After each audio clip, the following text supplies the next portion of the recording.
Kia Stonic offers small SUV buyers yet another tempting choice. The looks can be eye-catching and it's good to drive in comparison to most obvious rivals. In addition, this car is reasonably spacious and pretty affordable to run, especially in diesel form, or when fitted out with the brand's impressive 1-litre TGDI petrol engine. Plus, prices are pitched keenly and you get a 7-year warranty. It is, in short, a very competitive proposition indeed.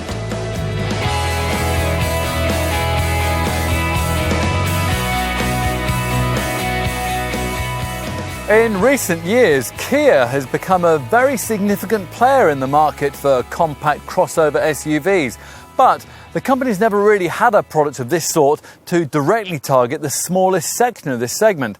That's the brief assigned to this Stonic model, and on paper at least, it seems to be almost everything you might want a car of this kind to be.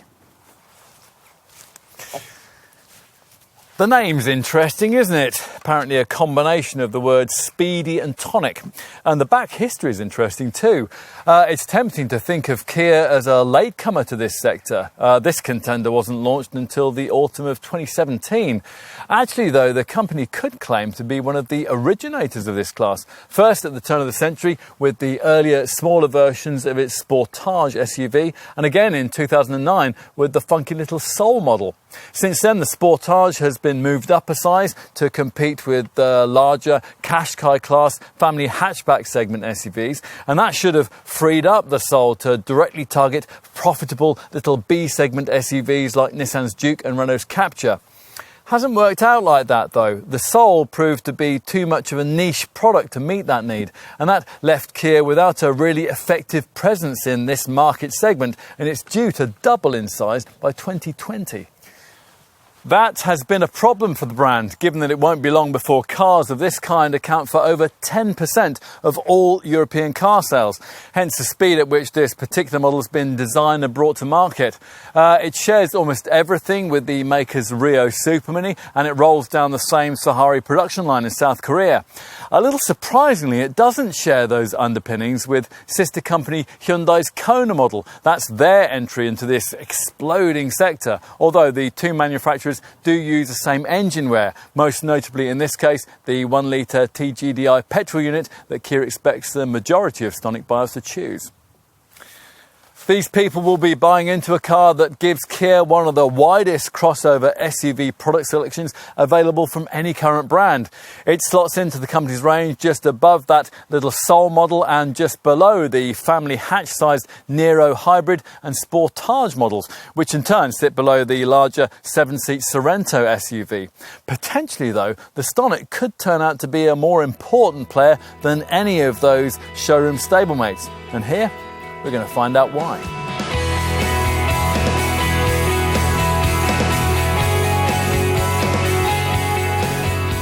All B-segment SUVs are based on superminis, but some are closer to their Fiesta class originators than others.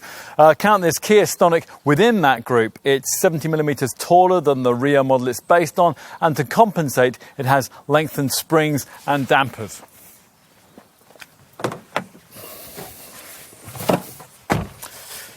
Otherwise, though, on paper at least, the differences between the two cars are few.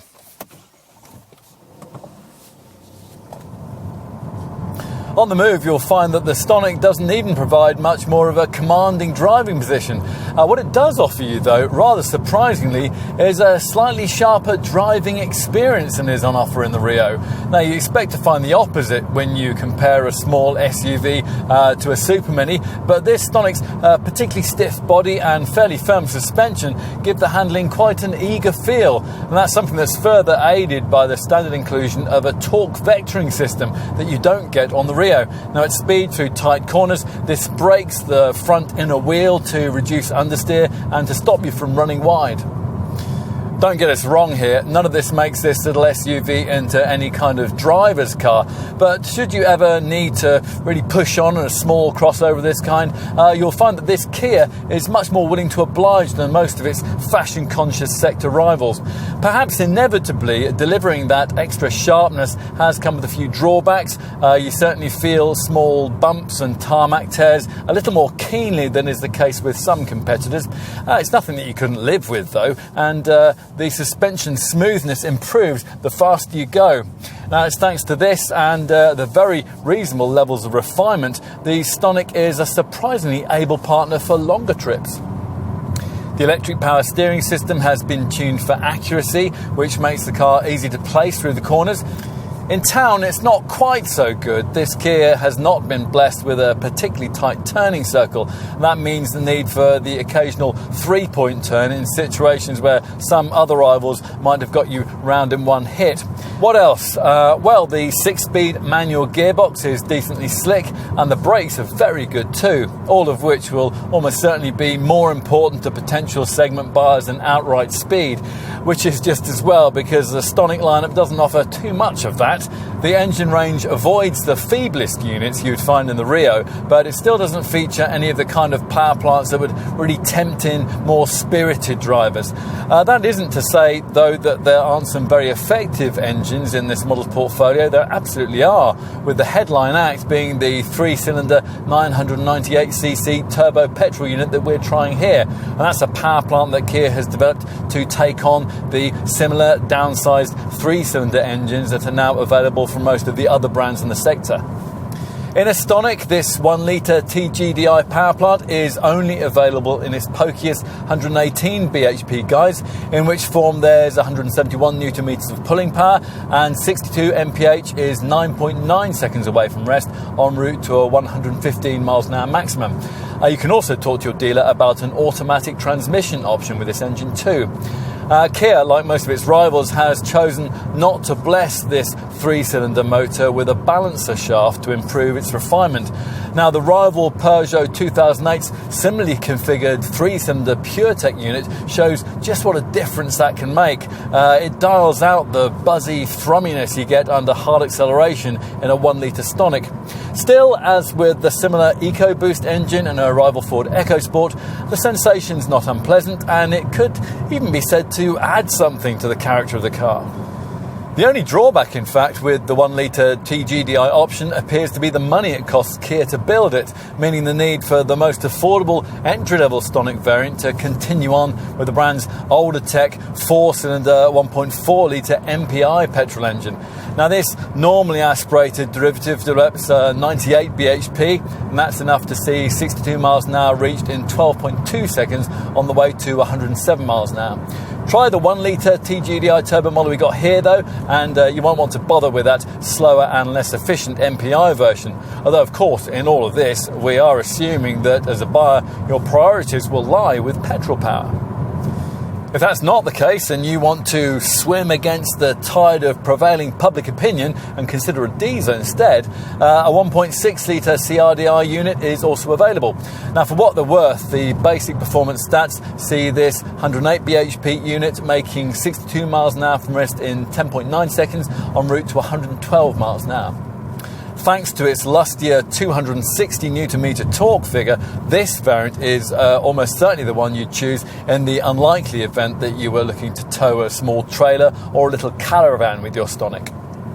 As for off-road capability, well, small SUVs like this one aren't expected to provide very much of that, so Kia hasn't delivered it here. The brand points out that fewer than 8% of models in this segment are ordered with four-wheel drive. They neglect, though, to mention that this is mainly because all-wheel traction isn't actually offered by many cars in this class, and where it is available, it does tend to be limited to prohibitively expensive flagship variants. We'd like to have seen this Korean company at least include the option of the kind of anti-scrabble system that you do get on rival Citroëns and Peugeots. That's there to manage front-wheel traction in slippery conditions. Even without that kind of setup though, a Stonic might actually cope quite well on light field tracks and slippery car parks if you were to equip it with a decent set of winter tyres. And that's thanks to the 42mm increase in ride height that it enjoys over its Rio Supermini donor design.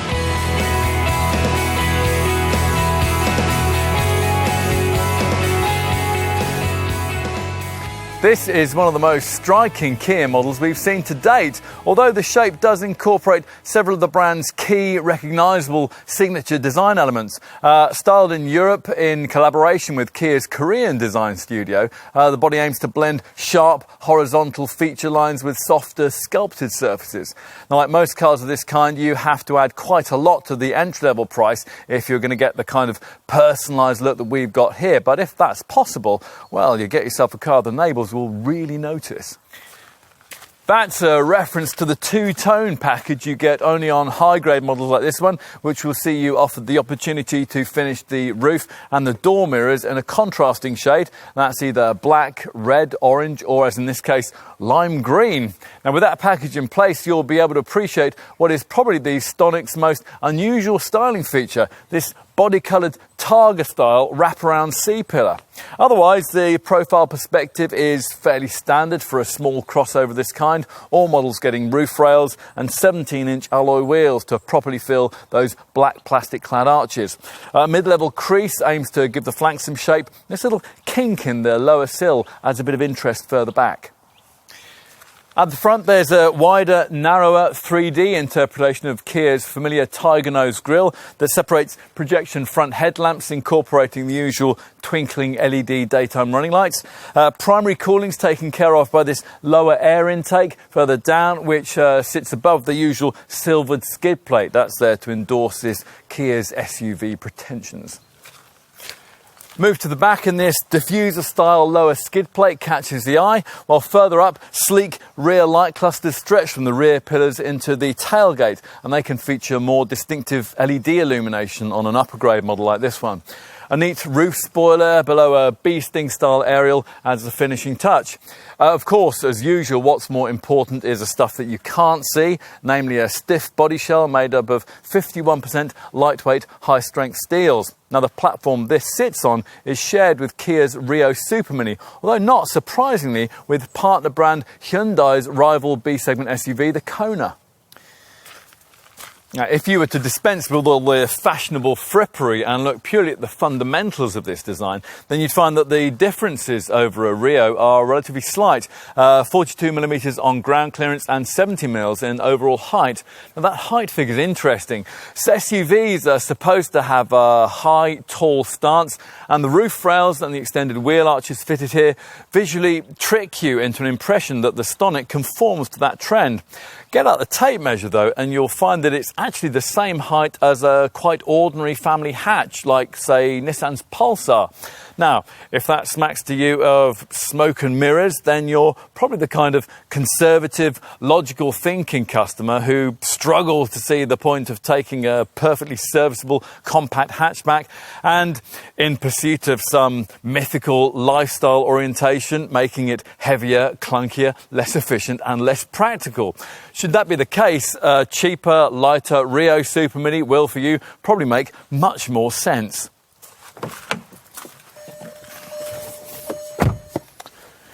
Now, the reason why annual sales of B-segment SUVs will double to over 2.2 million cars by 2020, though, is because an increasing number of buyers want something more interesting than just another forgettable small hatch. Something with the kind of crossover charm this Kia aims to deliver once you take a seat behind the wheel. Now, for you, that needs to include a typical high-set SUV driving position. Well, you're going to be disappointed. Inside, this Stonic doesn't really seat you much higher than you would be in the ordinary Rio model that it's based on. And you'll also miss out on the kind of jaunty cabin finishing that you might expect from a car of this kind if you don't stretch to a high-grade trim level like this one that brings inside the contrasting roof and mirror colour that you chose for the exterior. Here, as you can see, we have that, hence the lime green trimming around the middle of the dash and the centre stack that is also matched to similarly coloured steering wheel and upholstery stitching. Getting comfortable at the wheel is easy thanks to plenty of scope for tailoring both the wheel and the seat to your required position. Don't take that for granted, by the way. Some models in this class don't include seat height adjustment with the entry-level trims, and in a Nissan Juke you don't get reach adjustment for the steering wheel either. We would like a bit more back support from the seat itself though. Lumbar adjustment, that's not available even as an option. Upper grade models like this one get a smart D-cut, leather-trimmed, multifunction steering wheel through which you view a clearly delineated instrument binnacle with the two main dials separated by a 3.5-inch Supervision cluster digital display that features trip computer, safety system and user setting readouts. There's nothing wrong with any of that, nor are there any real issues with the ergonomics elsewhere. Everything's placed exactly where you need it to be, and although hard plastics abound and soft touch surfaces are generally absent, there's a pleasing quality to the fixtures and fittings that's often absent from affordable models in this segment. At the doors, they shut with a really particularly solid thunk. All variants get this 7-inch centre dash infotainment touchscreen, and that comes complete with a 6-speaker DAB audio system, Bluetooth with music streaming, and an opportunity to link in your smartphone via the Apple CarPlay and Android Auto systems. Upper grade models like this one also throw in a reversing camera and a navigation setup. That via Kia Connected Services and the TomTom Live package can offer things like speed camera location warnings and live updates on traffic and weather. Despite the low set driving position we referenced earlier, all-round visibility is pretty good thanks to slim front window pillars and a deep rear screen. Cabin storage has also been pretty well thought through, although this Korean brand still insists on putting the USB, aux-in and 12-volt phone connecting ports on prominent display in front of the gear stick rather than in a lidded storage bin, which would allow you to conceal your handset away from prying eyes. This deep bin behind the thankfully conventional handbrake, that would be perfect for that. As it is, your Apple or Android device has to sit in this tray at the bottom of the centre stack. A couple of cup holders feature further back, plus the glove box is of an adequate size, and the front door bins can each hold a 1.5 litre bottle. You're also pleased to see that Kia's remembered to include an overhead compartment for your sunglasses. And in the back, well, it's best not to get your hopes up too much here, given that the wheelbase of the Stonic, or in other words, the space between the front and rear wheels, is no different from the length available in that little Rio Supermini. On the plus side, the body shell is slightly wider than it is in a Rio, though not by enough to make the prospect of sharing this back seat with two other adults a particularly comfortable one, and that's despite this low centre transmission tunnel. Still, that's the case with all the other models in this class too, and what's on offer back here is a big improvement on the cramped quarters that are provided by a rival Nissan Juke. In fact, shoulder room here is class leading with 21mm more space than you get in a Renault Captur and a massive 75mm more than you'd find in a pricier rival Mazda CX-3.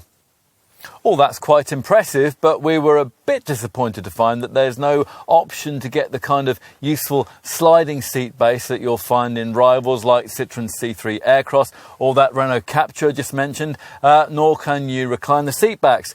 It also seems a little mean to provide a mat pocket only in the back of the left-hand seat. Still, you do get a centre USB port along with a couple of ISOFIX child seat mounts for the two outer seats, and it's possible to stash a 0.5 litre bottle in each of the doors. So let's finish with a few words on boot space, which, thanks to this Stonic model's longer rear overhangs, has risen by 27 litres over what you get in a Kia Rio. This tailgate, it's light to lift, and it reveals a 352 litre luggage area that's class competitive but unremarkable by current SUV B-segment standards. The load bay is certainly well shaped, little intrusion either from the wheel arches or the suspension turrets, plus you get a wide opening and a low lip. To help you make good use of the space on offer, upper grade models like this one provide this adjustable height boot floor panel. As with most setups of this type, the idea is that you can reposition it at a lower level if you have taller things to carry, say a garden centre plant for example. If it's in its normal higher position like this, it'll usefully conceal a lower space that could be used to shield more valuable items from prying eyes. 2 bag hooks are also provided, and this top model gets a luggage net too. Now, beneath the boot floor, there's nothing more than a tyre mobility kit, since this brand, like many of its contemporaries, irritatingly refuses to supply any sort of spare wheel as part of the standard spec. Push forward the 60/40 split folding rear seat and you'll reveal a relatively flat loading floor with as much as 1155 litres of total fresh air if you load up to the roof. If you're going to use all that, you might also want the securing hooks provided to keep more sizable goods safely in place.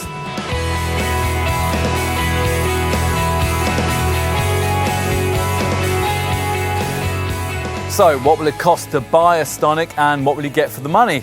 Well, let's see. Now, most buyers choose this car with Kia's popular mid-level 2-spec trim, list pricing from which will probably see you paying someone the £16,500 to £18,500 bracket.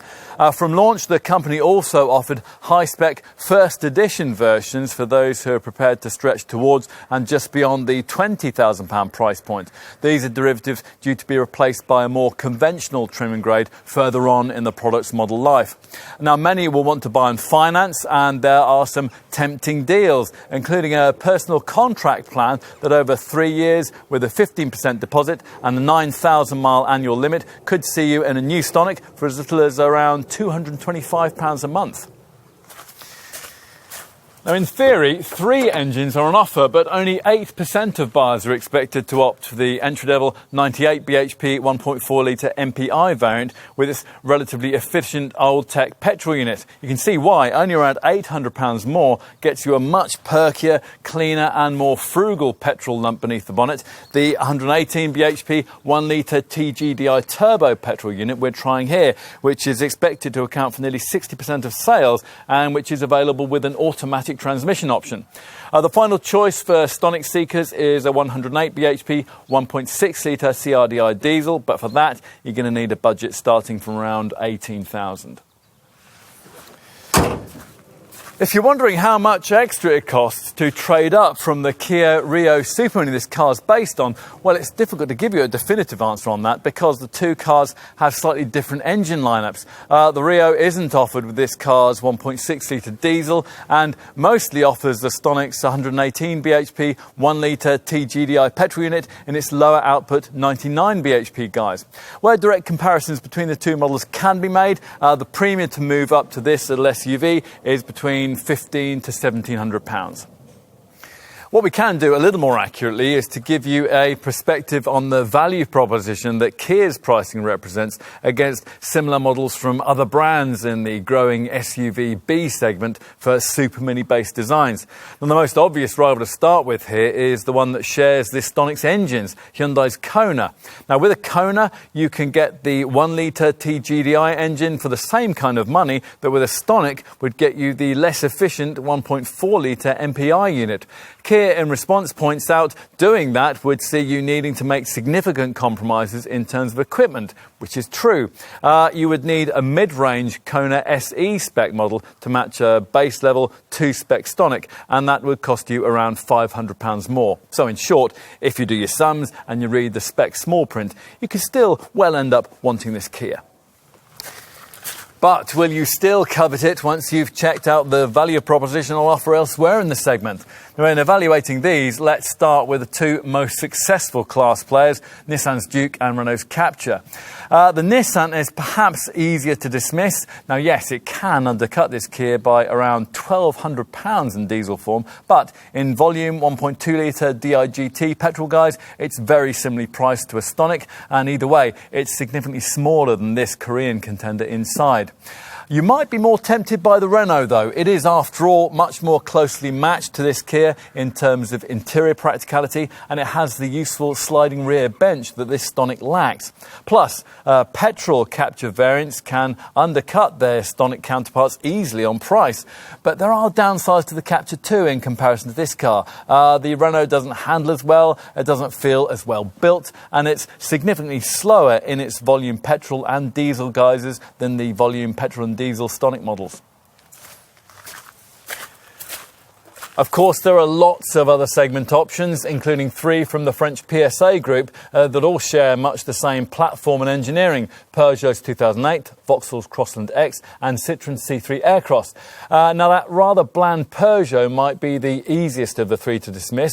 With an equivalent turbo petrol engine or a comparably powerful diesel, list pricing could easily see a 2008 costing you £1,700 to £2,000 more than a directly competing rival Stonic model. Vauxhall's Crossland X, that's priced closer to the level of this Kia, but it's still on average around £1,000 more. We would be more tempted by the spacious Citroen C3 Aircross, equivalent versions of which can undercut rival Stonic models by around £800. But the Citroen simply doesn't feel as well put together as this Kia, and the looks are something of an acquired taste. As for other rivals in the segment, well, a Fiat 500X costs around £1,500 less in entry-level form, but that's only if you order it with a very inefficient 1.6-litre petrol engine. Get a 500X with petrol and diesel power plants that are comparable in performance to those of this Kia, and the Fiat would actually cost you more. What else? Well, you'll pay a similar amount for comparable versions of Suzuki's Vitara and Ford's EcoSport, but the Vitara is clunkier to drive and the Ford is smaller inside. Something like a Mitsubishi ASX would probably be around £500 more, and you could easily find yourself paying in the region of around £1,500 more for comparable versions of segment rivals like Vauxhall's Mokka X, Jeep's Renegade and Mazda's CX-3. Now, you can pay less, of course, than Kia is asking here to get an alternative to this Stonic in this class, but then you'll get less too. A SsangYong Tivoli could save you up to around £3,000 or more, but that price gap will be much reduced if you equipped a Tivoli to Stonic levels, and much of the price difference that then remained would be eroded over the duration of your ownership period by higher running costs and lower residuals. Broaden the scope of your search, and you could even theoretically get yourself a comparable car of this kind in the really affordable £11,000 to £13,000 bracket if you went for a Suzuki Ignis, that's too small for family use, or a Dacia Duster, it's a much clunkier proposition for urban driving. But let's get to the bottom line here, which is that whatever you pitch against it, the value proposition of this Kia ends up looking strong. If, having considered all of that, you conclude that it is a Stonic that you really want, you're going to need to know just how generous Kia's been with the standard specification. So let's take a look at that now. Now, all models get 17-inch alloy wheels, roof rails, power folding heated mirrors, front and rear silver skid plates, automatic headlamp levelling, front fog lights, LED daytime running lamps, tinted glass, rear parking sensors, an alarm and a rear spoiler. Inside, across the range, there's air conditioning, cruise control with a speed limiter, a leather-covered steering wheel and a trip computer. Also included across the lineup is a 7-inch centre dash infotainment touchscreen, and that comes complete with a 6-speaker DAB audio system, Bluetooth with music streaming and an opportunity to link in your smartphone via either Apple CarPlay or Android Auto. If you can afford to stretch to a high-grade model like this first edition variant, you'll get much more, primarily the charismatic interior and exterior colour coding that really completes the look and feel of this car. Now, with this, you choose a contrasting colour at point of purchase, selecting from either black, red, orange, or, as in this case, lime green. Outside, that shade will then be applied to the roof and the wing mirrors, while inside you'll see it in the trimming around the middle of the dash and on the centre stack, as well as in the steering wheel and the upholstery stitching. Other high-grade model equipment inclusions run to rear privacy glass, LED rear light clusters, a keyless smart entry system and rain-sensing wipers. Inside, extra elements found at the top of the range include faux leather upholstery trimming, an auto-dimming rear-view mirror, also climate control, an auto defog system, a smarter D-cut-style heated steering wheel, stainless steel pedals, and an adjustable height boot floor with a luggage net. Plus, the centre dash infotainment screen is upgraded with a reversing camera and a navigation setup that, through Kia Connected Services and the TomTom Live package, can offer things like speed camera location warnings and live updates on traffic and weather.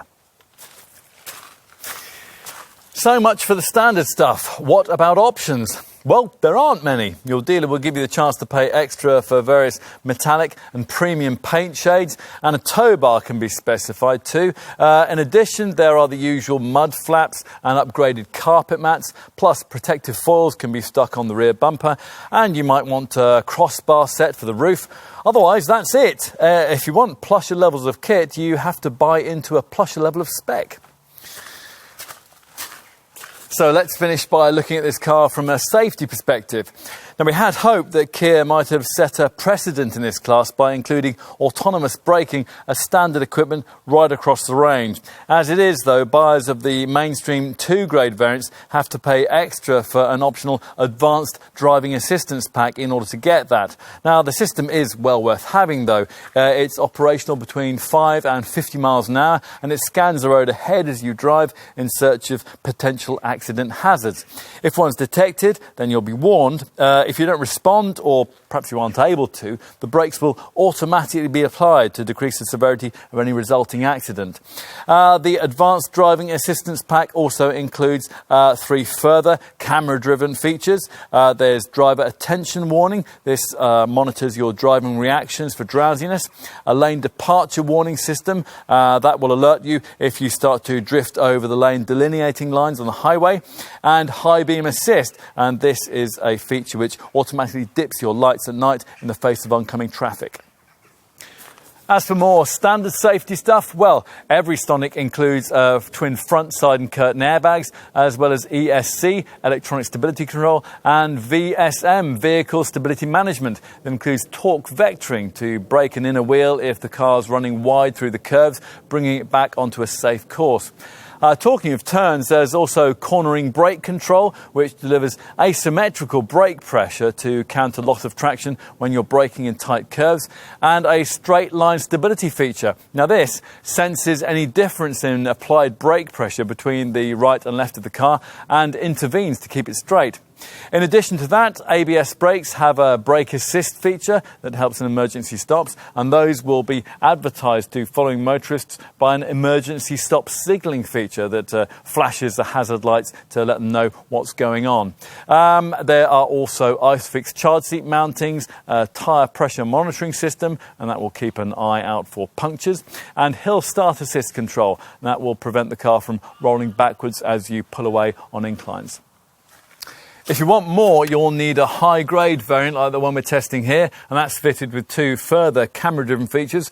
Blind spot detection works on the move to alert you if you're about to dangerously pull out in front of another vehicle, and rear cross-traffic alert uses the same radar and cameras to alert you to oncoming traffic if you're reversing out of a parking space.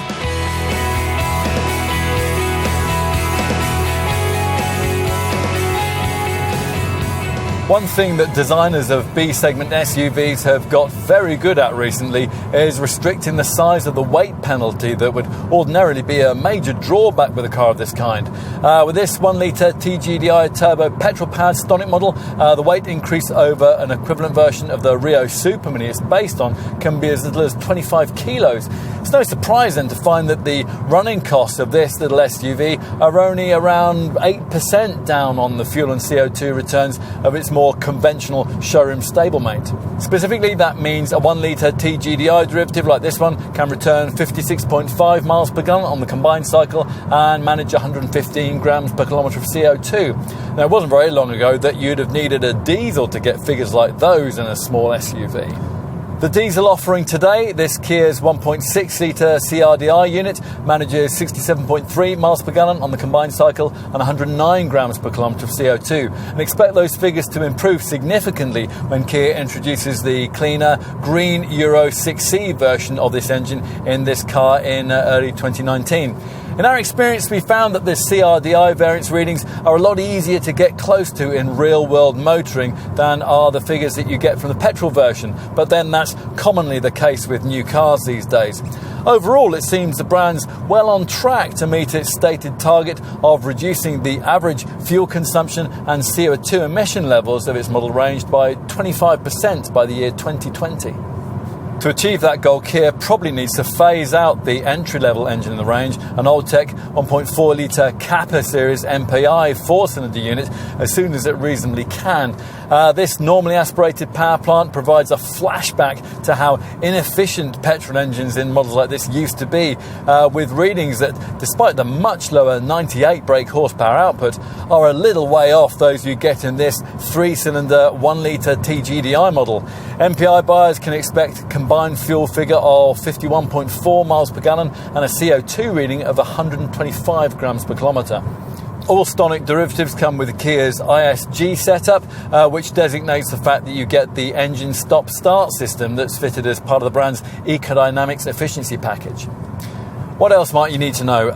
Well, when it comes to servicing, the petrol variants need regular garage visits every 12 months or 10,000 miles, while the diesel doubles that mileage to 20,000. And as usual with Kia, you can budget ahead with prepaid servicing plans, and that's courtesy of the brand's Care 3 package. This offers a fixed price deal that covers your first 3 garage visits, and that's a package that can be extended to include 5 visits if you go for the upgraded Care 3 Plus option. You can also bundle an MOT test in with this, and on that basis you'll have the peace of mind of knowing that virtually all your maintenance costs will probably be covered for the entire time that your name's going to be on the logbook. Residual values look set to be quite strong by the standards of mainstream branded B-segment SUVs in this sector. The much trumpeted 7-year, 100,000 mile warranty helps in that regard, since, like the Care 3 servicing packages, it's transferable to future owners. However, it is worth pointing out that the warranty only offers unlimited mileage for the first 3 years that you own the car. Thereafter, you will have a 100,000 mile restriction. If in future the car is sold through a Kia used approved dealership when it's less than 18 months old or with less than 18,000 miles on the clock, then the warranty will be topped up to match that of a new model. And finally, well, you might want to note that roadside assistance cover is limited to 1 year, but you do get a long 12-year bodywork warranty. As for insurance, well, groupings start at Group 10 for the petrol 1.4 MPI. This petrol 1 litre TGDI variant is rated at Group 14, but if you go for an upper grade version fitted with all the extra camera-driven safety features, that rating improves to Group 12. As for the diesel, well, that is rated at Group 14.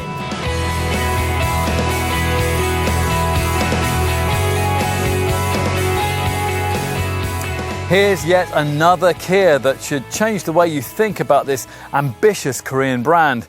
Not only is it well built and decent value, but it also manages to be cute and characterful in a way that potential buyers will like. In short, this is further evidence that Kia is mastering the art of producing desirable yet affordable cars. After all, there's lots we like, primarily the styling, the safety provision and the 1 litre TGDI petrol engine that most buyers choose. Media connectivity is well up to standard too, and that long 7-year warranty will continue to be a valuable showroom incentive.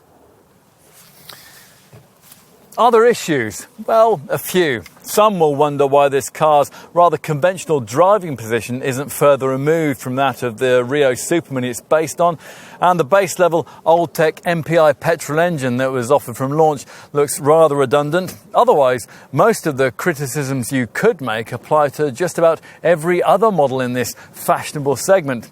Adding weight and height to any car won't help its efficiency or its drive dynamics, although this one deals with that compromise rather better than most. Which is just as well, because it faces a growing army of increasingly accomplished rivals, also targeted at buyers in the small SUV segment. True to its name, this car sets out to offer a speedy tonic to Juke and Captur class models of that sort. A more complete little crossover than you might have expected this kind of money would buy you. Kia dealers would surely have loved to have had this car years ago, but they must be pretty pleased they've got it now.